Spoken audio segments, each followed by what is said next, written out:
Senior lab assistant, junior lab assistant and senior clerk या तिन्ही पोस्टसाठी मित्रांनो आज आपण टेक्निकल पीवायक्यू बघणार आहोत. मित्रांनो कसं आहे, तुम्ही खूप सारे फॉर्म भरलेत. कोणी ज्युनियर लॅब असिस्टंटचा फॉर्म भरला, कोणी सिनियर लॅब असिस्टंटचा भरला, कोणी सिनियर क्लर्कसाठी भरला. आता कोणाला 10वी पाहिजे तर कोणाला 12वी पाहिजे. आणि मग त्याच हिशोबाने मित्रांनो आजच्या व्हिडिओमध्ये मी तुम्हाला सांगणार आहे की कोण्या पोस्टसाठी कोण्या लेवलचे कोचिंग येऊ शकतात. त्यामुळे कसं आहे, तुमचा एकदम कन्सेप्ट क्लिअर होऊन जाईल की ज्युनियर लॅब असिस्टंटला कसे क्वेश्चन येणार, सिनियर लॅब असिस्टंटला कसे क्वेश्चन येतील आणि सिनियर क्लर्कला कसे क्वेश्चन येतील. बरोबर. त्यामुळे मित्रांनो आजचा हा व्हिडिओ खूप महत्त्वाचा ठरणार आहे. मित्रांनो ज्यांनी या व्हिडिओवर क्लिक केलं असेल मित्रांनो त्यांनी मित्रांनो हा व्हिडिओ शेवटपर्यंत बघावा. चला तर मित्रांनो मग तुमचा वेळ वाया न घालवता हे आजचं सेशन स्टार्ट करूया. पण सेशन स्टार्ट करण्या अगोदर Hey there. Subscribe to my channel and also press this bell icon.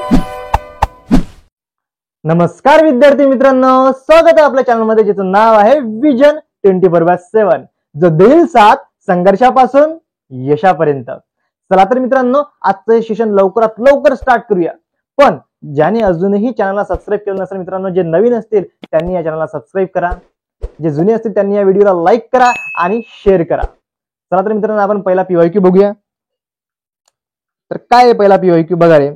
In a biological system for transaction of energy which of the following molecule act as a currency. Option काय म्हणतोय, option काय म्हणते ते बघा. पहिला option काय आहे, option a ATP, option b glucose, option c NADP, option d FAD.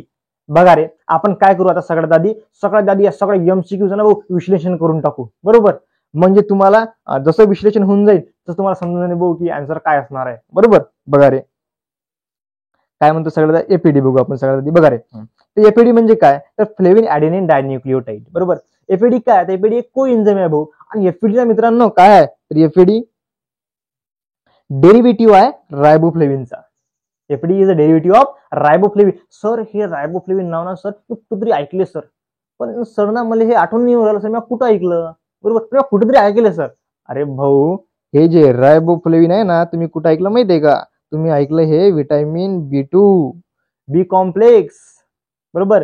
हा रायबोफ्लेविन विटामिन B2A म्हणजे मुळात B2च नाव आहे रायबोफ्लेविन. बरोबर. कसं आहे थोडंसं विटामिन कडे बघून घेऊ आपण. बघा रे आता कसं आहे, एक विटामिन असतो वॉटर सोल्युबल, एक असतो फॅट सोल्युबल. फॅट सोल्युबल मध्ये येतो केळा. के विटामिन काय येणार फॅट सोल्युबल मध्ये, फॅट सोल्युबल विटामिन के, ई, डी आणि ए. मग वॉटर सोल्युबल मध्ये काय येणार सर, तर वॉटर सोल्युबल मध्ये काय येणार, तर वॉटर सोल्युबल मध्ये येणार vitamin B and C, B complex आणि सी येणार मित्रांनो. सी विटामिन हा वॉटर सोल्युबल मध्ये येणार. पुढे बघू रे. नंतर काय, तर नंतर आहे एनएडीपी म्हणजे निकोटिनामाइड ॲडेनिन डायन्यूक्लियोटाइड. बघा रे NADP is serve as a redox equivalent anabolic reaction. Sir anabolic reaction sir, अरे भाऊ ॲनाबॉलिक रिएक्शनचं जर एक्झाम्पल द्यायला गेलं मित्रांनो तर बेस्ट एक्झाम्पल द्यायला फोटोसिंथेसिसचं. फोटोसिंथेसिस मध्ये काय होतं, फोटोसिंथेसिस मध्ये काय होणार, तर हे जी लाईट एनर्जी आहे फोटोसिंथेसिस मध्ये काय होणार, फोटोसिंथेसिस मध्ये जी लाईट एनर्जी आहे ते कन्वर्ट होणार ना भाऊ केमिकल एनर्जी मध्ये. बरोबर. मग काय म्हणतोय, and it also play key role in a metabolic disorder such as cancer. काय म्हणतोय, कोणता मेटाबॉलिक डिसऑर्डर बघा रे, हा काय करतोय एनएडीपी या मेटाबॉलिक डिसऑर्डर मध्ये एक त्यांचा रोल प्ले करतोय. तर कोणता डिसीज येतो, कोणता डिसऑर्डर आहे, तो एक कॅन्सर. कॅन्सरच्या बाबतीत हा एक महत्वाचा रोल प्ले करतोय मित्रांनो. बरोबर. पुढे बघू रे नंतर काय, नंतर काय म्हणतोय ग्लुकोज. ग्लुकोजचं काय भाऊ, ग्लुकोजचं काम जे मोनोसॅच्युराइड डायसॅच्युराइड जेवढी आहेत ना असे सॅच्युराइड्स, त्यासाठी जे आपले गणेश सर आहेत मित्रांनो एक स्पेशल चॅप्टर घेतील मित्रांनो. बरोबर. पण तुम्ही काय करा, तुम्ही आधी मला ग्लुकोजचा प्रीमियर चालू आहे, त्या प्रीमियर मध्ये तुम्ही मला सगळ्यात आधी ग्लुकोजचा फॉर्म्युला टाकून द्या भाऊ. सांगा पटकन काय. तर बघा रे ग्लुकोजचा काय फॉर्म्युला, ग्लुकोजचा फॉर्म्युला आहे C6H12O6. बरोबर. आपण काय करायचं, नंतर पुढे नंतर काय म्हणतो, नंतर म्हणते पहिला ऑप्शन काय एटीपी. आता थोडंसं आपण एटीपी कडे बघू. अरे एटीपी कुठे गेला, एटीपी एटीपी. तर बघा रे एटीपी म्हणजेच काय, ॲडेनोसाईन ट्रायफॉस्फेट. एटीपी म्हणजेच काय, तर एटीपी म्हणजेच ॲडेनोसाईन ट्रायफॉस्फेट. बरोबर. आता काय होतंय, हा जो मायटोकॉन्ड्रिया आहे, आता काय होऊन राहिलं, हा जो मायटोकॉन्ड्रिया आहे ना, हा मायटोकॉन्ड्रिया न्यूट्रियंटला कशात कन्वर्ट करणार, हा मायटोकॉन्ड्रिया न्यूट्रिएंटला कशात कन्वर्ट करणार, हा मायटोकॉन्ड्रिया न्यूट्रिएंटला करणार एटीपी मध्ये कन्वर्ट. बरोबर, कशात कन्वर्ट करणार, एटीपी मध्ये, in the presence of oxygen. त्यालाच काय म्हणायचं, त्यालाच म्हणायचं ऍरोबिक रिस्पिरेशन. बरोबर, काय म्हणतोय, मायटोकॉन्ड्रिया न्यूट्रिएंटला एटीपी मध्ये कन्वर्ट करू in the presence of oxygen. त्याला आपण काय म्हणू, ऍरोबिक रिस्पिरेशन. एवढं समजलं. पुढे बघूया आता तुम्हाला कळलं तसं भाऊ, याचा करेक्ट आन्सर काय आहे. तर काय आहे याचा करेक्ट आन्सर, तर याचं करेक्ट आन्सर आहे एटीपी. काय, option a is the correct answer. पुढे बघूया, option is the correct answer भाऊ. पुढे बघू next question. Which of the following form the basis of the modern periodic table. Option a atomic mass, option b number of nucleons, option c atomic number, की option d both a and b. म्हणजेच काय, atomic mass number पण आणि number of nucleons पण. तर बघा रे, मग याचा करेक्ट आन्सर काय असणार आहे, याचा करेक्ट आन्सर असणार आहे ऑप्शन सी ऍटॉमिक नंबर. बरोबर, पुढे बघू रे. Which of the following is not a probiotic micro organism. तर सगळ्यात आधी तर हे सांगा मला की प्रोबायोटिक म्हणजे काय. पण एक काम करून ऑप्शन बघून घेऊ ना भाऊ, जे लिहित असं त्यांना पण सांगून द्या प्रीमियर मध्ये उत्तर. बरोबर, काय म्हणतोय, लॅक्टोबॅसिलस, बिफिडोबॅक्टेरियम, स्ट्रेप्टोकोकस, स्टेफायलोकोकस. याचं करेक्ट आन्सर काय असणार. बघा रे, प्रोबायोटिक मध्ये ना एक येतो गुड बॅक्टेरिया आणि एक येतो बॅड बॅक्टेरिया. बरोबर, काय येतोय, एक येतो प्रोबायोटिक मध्ये, एक येतो गुड बॅक्टेरिया, एक येतो बॅड बॅक्टेरिया. बरोबर, आता गुड बॅक्टेरिया चांगला आहे आपल्या शरीरासाठी आणि बॅड बॅक्टेरिया तेवढाच वाईट आहे. आता एखाद्याला आपल्याला बॅक्टेरियल डिसीज झाला किंवा काहीतरी इन्फेक्शन झालं बॅक्टेरियल, अशा वेळेस आपण काय डॉक्टरकडे जाणार, डॉक्टर काय देणार, डॉक्टर अँटीबायोटिक देणार. आता डॉक्टरने तुम्हाला अँटीबायोटिक दिली, बरोबर, तर मी अँटीबायोटिक घेतलं समजा. आता अशा वेळेस काय होईल भाऊ, अशा वेळेस जे तुमच्या शरीरात गुड बॅक्टेरिया आहे आणि जे बॅड बॅक्टेरिया आहे ते दोघंही संकटात येतील भाऊ. बरोबर, काय होणार, गुड बॅक्टेरिया बॅड बॅक्टेरिया पण संकटात येणार आणि गुड बॅक्टेरिया पण संकटात येणार. बरोबर, मग अशा वेळेस काय सर, अशा वेळेस तर सर मग काही कामाच नाही सर, मग अँटीबायोटिक घेऊन काही कामच नाही राहिलं. बरोबर, मग अशा वेळेस काय करायचं मित्रांनो, अशा वेळेस प्रोबायोटिक फूड घ्यायचे. आता प्रोबायोटिक फूड कंझ्युम केले काय, तर जे गुड बॅक्टेरिया ते परत ऍक्टिव्ह होऊन जातात. बरोबर, मग आता गुड बॅक्टेरिया आपल्या शरीरासाठी चांगले आहेत ना भाऊ, मग आता गुड बॅक्टेरिया परत ऍक्टिव्ह होते. मग सर मला पहिले सगळं हे तर आधी सांगा सर, सगळ्यात आधी की प्रोबायोटिक फूड कोणते, मला हेच माहित नाही प्रोबायोटिक फूड कोणते, तुम्ही कंझ्युम पण करा. अरे भाऊ, प्रोबायोटिक फूड म्हणजे काय, प्रोबायोटिक फूड म्हणजे डेअरी फूड. बरोबर, प्रोबायोटिक फूड म्हणजेच काय, तर प्रोबायोटिक फूड म्हणजे डेअरी फूड. आता डेअरीमध्ये जेवढे फूड असतील तेवढे आले प्रोबायोटिक मध्ये. बघा रे, आता लॅक्टोबॅसिलस काय, कर्ड, काय आला, लॅक्टोबॅसिलस कर्ड, डेअरी प्रोडक्ट आला प्रोबायोटिक. पण क्वेश्चन काय विचारला, which of the following is not a probiotic organism. तर लॅक्टोबॅसिलस तर प्रोबायोटिक आहे म्हणून त्यामुळे त्याला आपण कट करून टाकू. बिफिडोबॅक्टेरियम पण प्रोबायोटिक आहे, त्याला आपण कट. स्ट्रेप्टोकोकस पण त्याला आपण कट. आता उरला कोण, तर स्टेफायलोकोकस. ऍसिडोफिलस पण प्रोबायोटिक मायक्रो ऑर्गॅनिझम मध्ये येतो मित्रांनो. बघा रे, पुढे बघू, ऑप्शन डी काय, ऑप्शन डी एकदम करेक्ट आन्सर असणार आहे.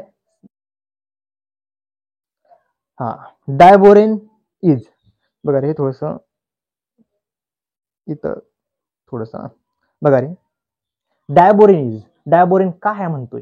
Option a electron deficient molecule, option b electron rich molecule आहे, की option c 3 centred bond molecule आहे, की ऑप्शन डी कॉम्प्लेक्स मॉलिक्यूल आहे. सांगा बुक काय.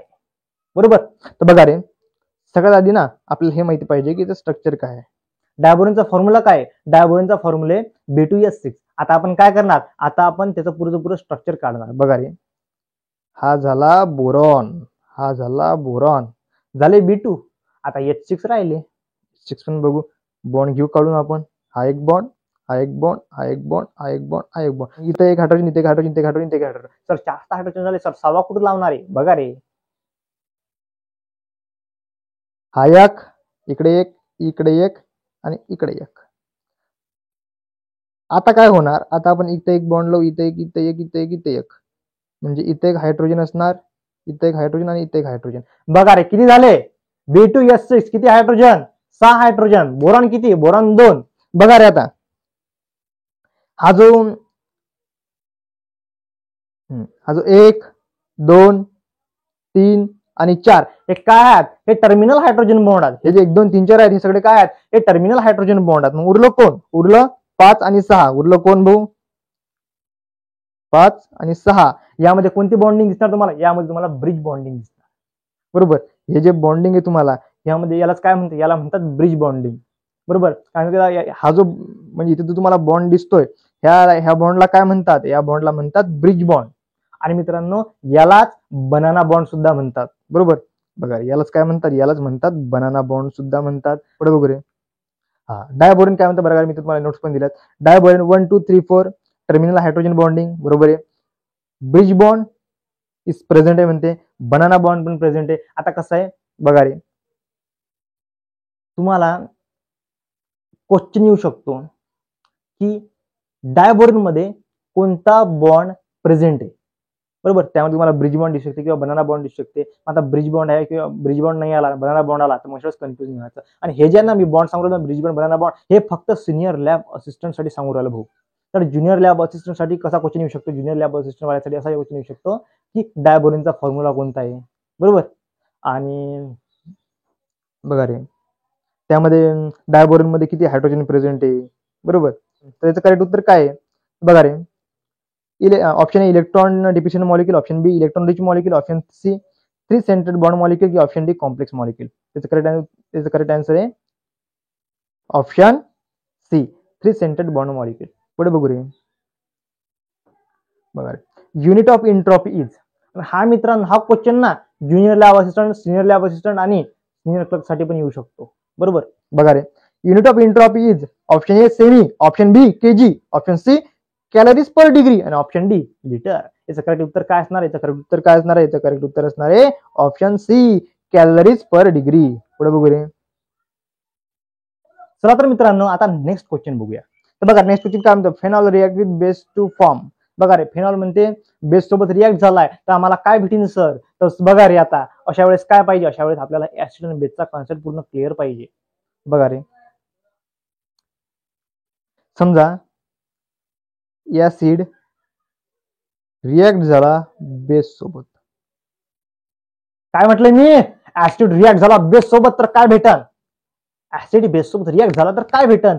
ऍसिड बेस सोबत रिएक्ट झाला तर सर काय भेटन? तर सर एखादा एक्झाम्पल द्या ना सर. आम्हाला एक्झाम्पल देऊन सांगा ना सर, म्हणजे आम्हाला लवकर लक्षात येणार की नेमकं काय होणार सर. बघा रे आपण घेऊ SCL.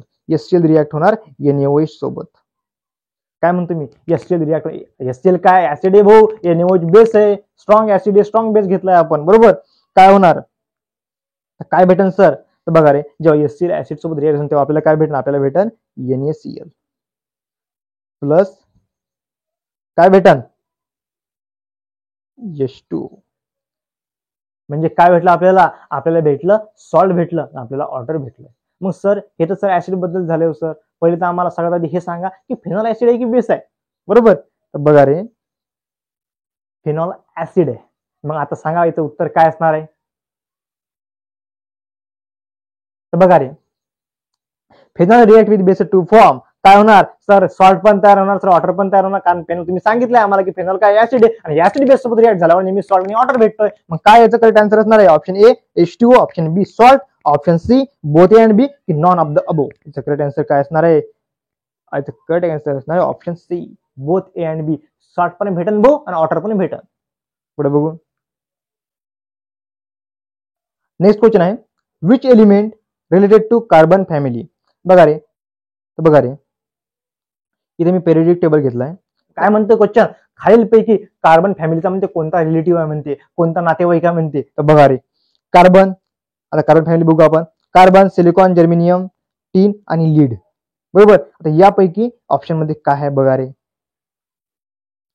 Which element related to carbon family. Periodic table मध्ये एक तरी क्वेश्चन ज्युनियर लॅब असिस्टंट साठी येणारच आणि पेरियोडिक टेबल मधला एक तरी क्वेश्चन सिनियर क्लर्क साठी पण येणारच.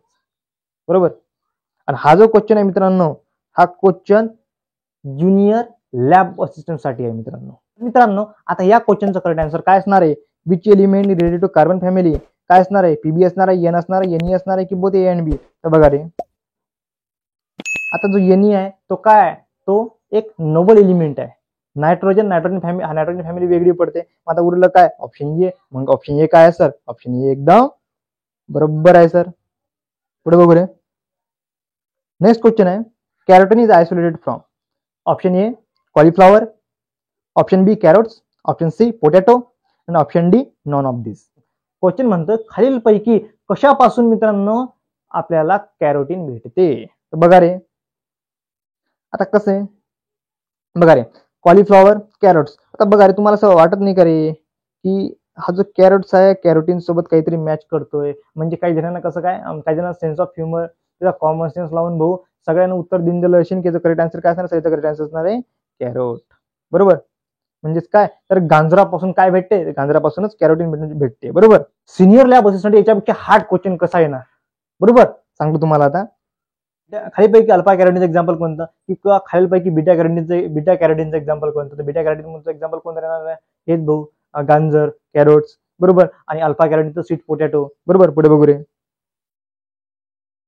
बघा मी तुम्हाला पूर्ण विटॅमिनची एक लिस्ट दिलेली आहे. हे तुम्हाला पीडीएफ तुम्हाला भेटून जाणार टेलिग्राम चॅनलवरती. ते टेलिग्राम चॅनल जॉईन करा. त्या टेलिग्राम चॅनलची लिंक मी तुम्हाला डिस्क्रिप्शनमध्ये देणार आहे मित्रांनो. बरोबर. त्यामुळे ते टेलिग्राम चॅनल पण जॉईन करा. कारण कसं आहे, जेवढीही युट्यूबचे व्हिडिओ होतात त्याची PDF आम्ही त्या चॅनलवर अपलोड करतो. बरोबर. त्यामुळे मित्रांनो ते चॅनल जॉईन करा. बघा रे काय म्हणतोय, तर आपण विटॅमिन ए बद्दल बघून घेऊ. विटॅमिन एचं नाव काय, विटॅमिन एलाच काय म्हणतात, विटॅमिन एला म्हणतात sir retinol. Vitamin D calciferol, vitamin E tocopherol, vitamin K phylloquinone. आपण आता जेवढे एलिमेंट बघितले कसे आहेत, ते फॅट सोल्युबल की वॉटर सोल्युबल आहेत. प्रीमियर मध्ये सांगा की हे फॅट सोल्युबल आहेत की वॉटर सोल्युबल आहेत. बरोबर. म्हणजेच केडा हे फॅट सोल्युबल आहे की वॉटर सोल्युबल. मी आता सांगितलं, आता तुम्ही प्रीमियर मध्ये त्याचं उत्तर द्या. बघा रे. नंतर बी, नंतर हे सगळे हे जे एवढी एलिमेंट आहेत हे सगळे येतात बी कॉम्प्लेक्स मध्ये. आणि विटॅमिन सी जो आहे वॉटर सोल्युबल मध्ये येतो. बरोबर. विटॅमिन बी कॉम्प्लेक्स आणि विटॅमिन सी हे वॉटर सोल्युबल मध्ये येतात. आणि विटॅमिन ई, विटॅमिन डी आणि विटॅमिन सी हे काय मित्रांनो, हे अँटीऑक्सिडंट आहेत. बरोबर. आता असा विषय, आता पहा क्वेश्चन असे बनू शकते की खालीलपैकी कोणता अँटीऑक्सिडंट आहे, कोणता विटॅमिन अँटीऑक्सिडंट आहे. बरोबर. कोणासाठी सांगू राहिलो, सिनियर क्लर्कसाठी सांगू राहिलो आणि सिनियर लॅब असिस्टंटसाठी पण सांगून राहिलो. बरोबर. आणि ज्युनियर लॅब असिस्टंटच्या बाबतीत कसा क्वेश्चन येणार, ज्युनियर लॅब असिस्टंटच्या बाबतीत येणार की या विटॅमिनचं खालीलपैकी कोणतं केमिकल नाव आहे, म्हणजे कोणतं केमिकल नाव आहे. बरोबर. पुढे बघू रे. The depth of the sea can be measured using.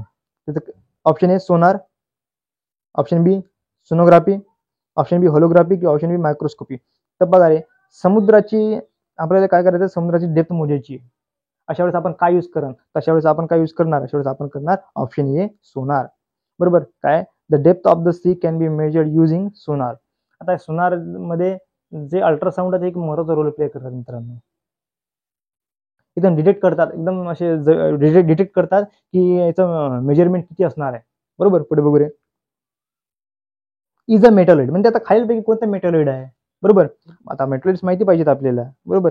कसं आहे, पेरियोडिक टेबलमध्ये कोणते मेटल आहेत, कोणते नॉन मेटल आहेत, कोणते गॅसेस आहेत, कोणते सेमी मेटल आहेत आणि कोणते मेटॉलॉइड आहेत, कोणते नोबल गॅस आहेत. बरोबर. सगळ्या गोष्टी आपल्याला माहिती पाहिजेत. बघा रे. बघा रे, यामध्ये यापैकी आता कोणतं असणार आहे. बघा रे, यापैकी बोरॉन काय मेटॉलॉइड आहे. नंतर सिलिकॉन मेटॉलॉइड आहे, जर्मेनियम मेटॉलॉइड आहे, आर्सेनिक मेटॉलॉइड आहे. बरोबर. अँटीमनी मेटॉलॉइड आहे, टेलुरियम पण मेटॉलॉइड आहे आणि पोलोनियम. किती मेटॉलॉइड आहे एकूण, 1 2 3 4 5 6 आणि 7. किती मेटॉलॉइड आहे. आता बघा रे, हा क्वेश्चन ज्युनियर लॅबवाल्यासाठी येऊ शकतो की 118 एलिमेंट पैकी पिरियडिक टेबल मध्ये किंवा 118 एलिमेंट पैकी किती एलिमेंट मेटॉलॉइड आहेत. हा क्वेश्चन ज्युनियर लॅब असिस्टंट. आता अशा वेळेस म्हणून सांगून काय राहिलं मित्रांनो की तुम्हाला हे माहिती पाहिजे की पिरियडिक टेबल मध्ये कोणते अल्कलाइन मेटल आहे, कोणते अल्कलाइन अर्थ मेटल आहे. बरोबर. कोणते नॉन मेटल आहे, कोणते ट्रान्झिशन मेटल आहेत, कोणते नोबल गॅस आहेत, आणि झिरो ग्रुप एलिमेंट कोणाला म्हणतात. आता झिरो पगार. आता क्वेश्चन आरोग्य सेवक मध्ये क्वेश्चन आला होता भाऊ, काय मी त्याच्यात घेतला की नाही बघू द्या मला. नाहीये. तर बघा रे, आरोग्य सेवक मध्ये एक क्वेश्चन आला होता. आरोग्य सेवक मध्ये असा क्वेश्चन आला होता की बघा रे, काय झालं, ॲरेगॉन एलिमेंट देऊन दिला आणि त्यांनी विचारलंय की हा जो ॲरेगॉन एलिमेंट आहे हा खालीलपैकी म्हणजे कोण्या ग्रुपशी बिलॉंग करतो. आणि भाऊ त्यांनी 18 ग्रुपने लिहिलं. त्यांनी नोबल ग्रुप म्हणजे नोबल एलिमेंट पण नाही लिहिले, नोबल एलिमेंट मधला हा एलिमेंट आहे म्हणून असं नाही लिहिलं. बरोबर. त्यांनी अल्कली टाकलं, अल्कली ट्रान्झिशन एलिमेंट टाकलं, अल्कलीन अर्थ मेटल टाकलं, बरोबर. मग त्यांनी एकदम ऑप्शन डी वर दिला 0 ग्रुप एलिमेंट आणि इथंच कन्फ्युज झाला, बरोबर. कारण माहिती आहे का 18 ग्रुप एलिमेंटलाच काय म्हणतात, नोबल गॅसेस पण म्हणतात, बरोबर, काय म्हणतात, आणि 0 ग्रुप एलिमेंट पण म्हणतात, बरोबर. त्यामुळे मित्रांनो हे सगळ्या गोष्टी पिरियड टेबल बद्दल तुम्हाला माहिती असणं गरजेचं आहे. बघा रे, कोणता मेटेरियल मग असणार याच्यात, इज अ मेटेरियल, याच्यातला कोणता करेक्ट आन्सर असणार आहे, ॲल्युमिनियम, सिलिकॉन की लीड की नायट्रोजन. याचा करेक्ट आन्सर कोणता असणार, option a, option b, option c, option d. याचा करेक्ट आन्सर असणार आहे option b, silicon. Silicon.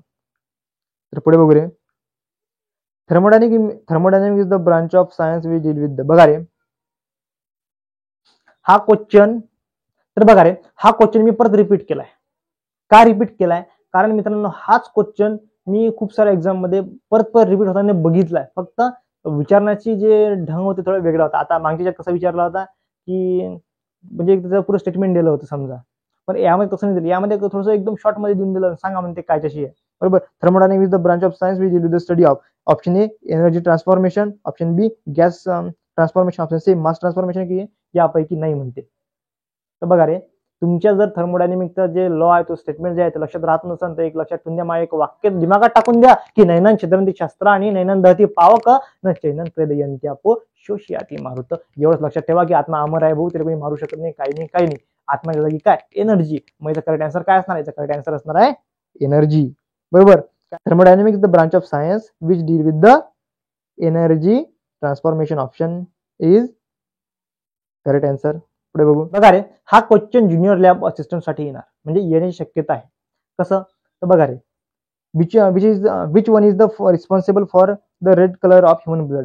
Human ब्लडचा जो रेड कलर त्यासाठी म्हणजे काय रिस्पॉन्सिबल आहे, तो सगळ्यांना माहिती त्यासाठी काय रिस्पॉन्सिबल आहे, त्याच्यासाठी रिस्पॉन्सिबल आहे हेमोग्लोबिन, बरोबर. मग आता बघा रे हा क्वेश्चन झाला ज्युनियर लॅब असिस्टंट साठी. तर मग सिनियर लॅब असिस्टंट साठी कसा क्वेश्चन येणार, तर सिनियर लॅब असिस्टंट साठी विचारू शकते की खालीलपैकी कोणत्या ब्लड सेलमध्ये हेमोग्लोबिन अब्सेंट आहे किंवा हेमोग्लोबिन प्रेझेंट आहे. एकदम डीप मध्ये जाणार भाऊ, बरोबर. तर मग याचा करेक्ट आन्सर काय असणार, करेक्ट आन्सर हेमोग्लोबिन असणार आहे. हेमोग्लोबिन मध्येच काय होतं, हेमोग्लोबिन मुळेच जो ब्लडचा कलर आहे तो रेड असतो. मग आता हेमोग्लोबिन कशात अब्सेंट आहे सांगा, बरोबर. प्रेझेंट कसं आहे, तो प्रेझेंट आहे हे विचारल्यापेक्षा तो असं उलटी विचारेन ना घुमून फिरून की अब्सेंट कशात आहे सांगा, बरोबर. कशात अब्सेंट आहे, हेमोग्लोबिन ब्लड सेल मध्ये अब्सेंट आहे. कोणत्या ब्लड सेल मध्ये अब्सेंट आहे, आरबीसी डब्ल्यूबीसी. तर हेमोग्लोबिन अब्सेंट आहे डब्ल्यूबीसी मध्ये आणि आरबीसी मध्ये हेमोग्लोबिन प्रेझेंट आहे. पुढे बघू. Which of the following is not an allotrope of carbon. खालीलपैकी म्हणते कोणता कार्बनचा ॲलोट्रॉप नाही. सर सगळ्यात आधी आम्हाला हे सांगा की ॲलोट्रॉप म्हणजे काय. ॲलोट्रॉप म्हणजे आम्हाला जेव्हा कळत तेव्हाच आम्ही सर सांगू शकणार सर की काय कोणता ॲलोट्रॉप आणि कोणता नाहीये. तर बघा रे मला एक्झाम्पल देतो, थोडा डिफरन्स सांगून देतो थोडक्यात डायमंड आणि ग्राफाईट बद्दल. तर बघा रे एका आईचे 2 लाल, बघा म्हणतोय एका आईचे 2 लाल, बरोबर. एका आईचे 2 मुलं आहेत. बापाला असं वाटतंय की मेरा लाल जब बडा हो जाएगा तो म्हणजे देख लेना शेर दिल कहलाएगा. बाप काय म्हणतोय, मेरा मुन्ना जब बडा हो जाएगा म्हणते देख लेना शेर दिल कहलाएगा. आणि हा जो मोठा झालेला मुन्ना आहे हा काय करतोय, हा बस स्टँडवर भाऊ सुट्टे मारितोय. हा बस स्टँड अजून काय करतोय, बस स्टँड मस्तपैकी बुलेट टाकतो, बुलेट आडवी लावतोय, गाडीवर बसतोय, ह्या सुट्ट्या मारितोय, बरोबर. आणि एक असं आहे की एक काय करतोय, एक मस्तपैकी लॅब मध्ये बसून जाऊन मस्तपैकी अभ्यास करून राहिला, मेहनत करून राहिला, बरोबर. तो नक्की भाऊ लागणार. कसं आहे नोकरी, कसं आहे भाऊ नोकरी मिलेंगी तो भाई छोकरी मिलेंगी, बरोबर. कसं आहे गव्हर्नमेंट जॉब भेटेल ना भाऊ तर कोणी ना कोणी बाप पोरगी तरी देणार. आणि सुट्टे मारणाऱ्याला बरोबर नोकरी नाही आणि काहीच नाही भाऊ, बस सुट्टे मारितो, मग कोण पोरगी देणार भाऊ, बरोबर. अशा वेळेस भाऊ वावरच पाहिजे. ते म्हणतात ना भाऊ जिनं नळ नाही पाहिला तिला शावरच पाहिजे, जिनं नळ नाही पाहिला तिला शावरच पाहिजे भाऊ, आणि लग्नासाठी आजरा वावरच पाहिजे. काय म्हणतं, जिनं नळ नाही पाहिला तिला शावरच पाहिजे आणि लग्नासाठी आजरा वावरच पाहिजे. म्हणून मित्रांनो एक तर गव्हर्नमेंट जॉब नाही तर वावर करून ठेवा, बरोबर. काय म्हणतोय आपला क्वेश्चन आहे, आपण थोडं भटकलोय त्याबद्दल सॉरी. तर बघा रे एका आईचे 2 लाल, बघा रे म्हणजेच काय एक एलिमेंट कुठे गेला पेन रे, हा बघा रे एक एलिमेंट, बरोबर. एक एलिमेंट झाले. आता याच्यामध्ये किती, एक कार्बन, इथं एक, इथं एक, इथं एक, इथं एक. हे झाला ग्राफाईटचं स्ट्रक्चर, बरोबर. म्हणजे ग्राफाईट मध्ये एका कार्बन ॲटमला 3 कार्बन ॲटम अटॅच आहे, बरोबर. बघा रे इथं पण कार्बन आहे, इथे पण कार्बन आहे, बरोबर. एक आयचे 2 लाल आहेत, बरोबर. पण याचं जे स्ट्रक्चर आहे, बरोबर, याची जे प्रॉपर्टी आहे ते कशी आहे, ते डिफरंट आहे, बरोबर. याचे स्ट्रक्चर, याची प्रॉपर्टी डिफरंट आहे, याची अरेंजमेंट डिफरंट आहे. म्हणजे कसं आहे, कोणी भाऊ काळा दिसून राहिला आणि कोणाच्या मस्तपैकी गालात खडी पडून राहिली, बरोबर. कोणी एकदम कोणाच्या गालावर तीड आहे, असं म्हणजे कोणी गोरा आहे, कोणी काळा आहे. त्याची जी अरेंजमेंट आहे ते थोडी डिफरंट आहे, बरोबर. तशीच मित्रांनो इथे पण तसंच होतंय बघा रे. डायमंडच्या बाबतीत तर बघा रे, डायमंडच्या बाबतीत किती कार्बन आहे, 1 2 3 आणि 4. म्हणजे डायमंडची जी अरेंजमेंट झालेली आहे, बरोबर, ते कशी आहे, ते थोडी डिफरंट आहे. आणि जे ग्राफाईटची अरेंजमेंट आहे ते थोडी वेगळी आहे, बरोबर. त्यांचं स्ट्रक्चर कसं आहे, त्यांचं स्ट्रक्चर पण डिफरंट आहे. इथे किती, इथे कार्बनमध्ये डायमंडमध्ये किती, एका कार्बनला 4 कार्बन अटायचे आणि ग्राफाईटमध्ये 3 कार्बन अटायचे. त्यांची प्रॉपर्टी पण डिफरंट आहे. काय, एक काय करे सुट्टे मारितो आणि एक काय करीतो, एक मस्तपैकी लॅबमध्ये अभ्यास करीतो, बरोबर. प्रत्येकाची प्रॉपर्टी डिफरन्स आहे. म्हणजे पाची बोटं म्हणतात ना, पाची बोटं सारखे नसतात, तसंच भाऊ हे ॲलियोट्रॉप्स काही सारखे नसतात, पण आहेत एकाच आईचे लाल, बरोबर. पुढे वगैरे एक माके 2 लाल. आता मग याचा करेक्ट आन्सर काय असणार आहे भाऊ? फ्लोरीन बद्दल बघून की फ्लोरीन बघा रे, मुळात आपण C60च बघत असतो. म्हणजे junior lab assistant, senior lab assistant आणि सिनियर क्लर्कसाठी C60च पकडून ठेवा, बरोबर. जर C70 C420 ते एवढं काही ते विसरून जा सगळे, बरोबर. तर फ्लोरीन यालाच काय म्हणतात, यालाच म्हणतात बकी बॉल किंवा बक मिनिस्टर, बरोबर. इथं फुटबॉलला एक स्ट्रक्चर असते भाऊ इथं. याचा करेक्ट आन्सर काय असणार आहे? मग आता सांगा रे, खालीलपैकी कोणता ॲलोट्रॉप नाही? ग्राफाईट तर ॲलोट्रॉप आहे सर का? तर डायमंड पाहिजे होतं, डायमंड ॲलोट्रॉप आहे. फ्लोरीन तो पण ॲलोट्रॉप आहे. मग करेक्ट आन्सर काय असणार आहे? ऑप्शन डी काय बरोबर असणार आहे. इथं फ्लोरीन ऑप्शन सीच्या जागी डायमंड पाहिजे होतं, बरोबर. पुढे बघू रे. Blue vitriol is use in the blood test for diagnosis of which disease. बघा रे, खालीलपैकी म्हणते कोणत्या डिसीजसाठी म्हणते ब्लू आयट्रिऑल टेस्ट यूज होते. तर बघा रे, option a pneumonia, option b typhoid, option b anaemia, option d malaria.